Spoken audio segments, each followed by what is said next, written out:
So is Republican strategist Roger Stone next on the special counsel's list. Stone joins us now live to tell us what he knows and what he doesn't. Good evening, Mr. Stone. Thank you, Ed. Great to be here. We just heard that clip from KRISTIN Davis. She was known as the Manhattan Madam. She got in trouble, says she's reformed her life, and you've hired her to do work. She's trying to turn things around, and she basically says that somehow the special counsel, who's supposed to be looking at alleged Russian collusion, brought her in for questioning. What's this all about? Well, and stuck her with a bill for $1,400 in child care for her testimony because she had to travel to Washington. KRISTIN Davis has no knowledge of Russian collusion or WikiLeaks collaboration or any other illegal act on my part pertaining to the 2016 election or anything else, nor does anybody else who's been paraded in front of the grand jury. This is quite simple. There is no such evidence. There is no such witness who can testify truthfully to the contrary. I really do regard this, as the president says, as a witch hunt. That was a great report from your reporter, but it was all speculation. Guccifer 2.0, yes, I had an innocuous 24-word exchange with him on WikiLeaks direct message long after WikiLeaks had already published the allegedly hacked DNC emails. So you're saying innocuous, there would be meaningless. no crime related to any alleged collusion, any talking to Guccifer, talking to WikiLeaks is at least what you're maintaining tonight. But as you know, in the case of Paul Manafort, who used to be, I believe you were partners in a firm here in Washington many years ago, wasn't recent. But bottom line, Paul Manafort, it doesn't appear, has anything to do with Russian collusion, but is facing potentially many years in jail for crimes that have nothing to do with the 2016 election. Do you fear you're next?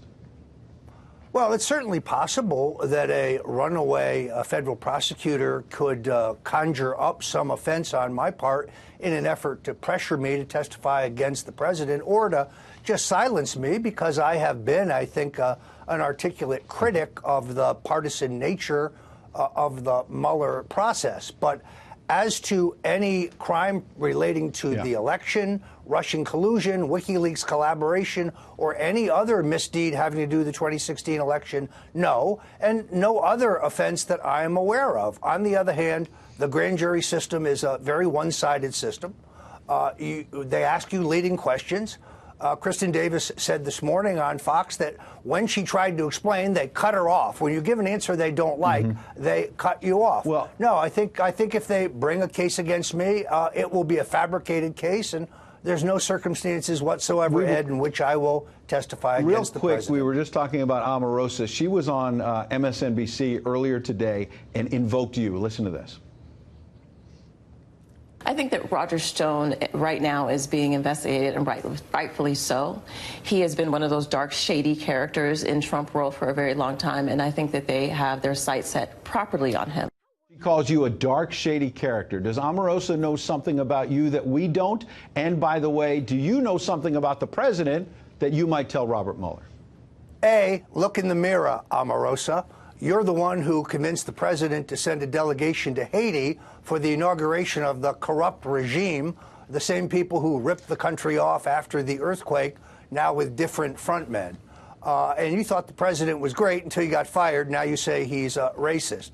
Secondarily, no, I have no information that would be negative towards the president, and I'm not going to make any up in order to get out of a tight spot if some false allegation is brought against me. So I've got 15 seconds. So what's the bottom line here? Because it doesn't appear like Paul Manafort has been squeezed for months and months, facing a long time potentially in jail, or you have anything on the president.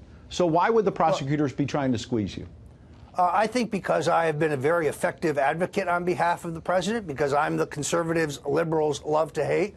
But, Ed, there is no Russian collusion on my part. There is no WikiLeaks collaboration. There is no other illegal act pertaining to the 2016 election. All right. Those are the facts. Roger Stone, we'll see if those facts hold up. We appreciate you coming in tonight.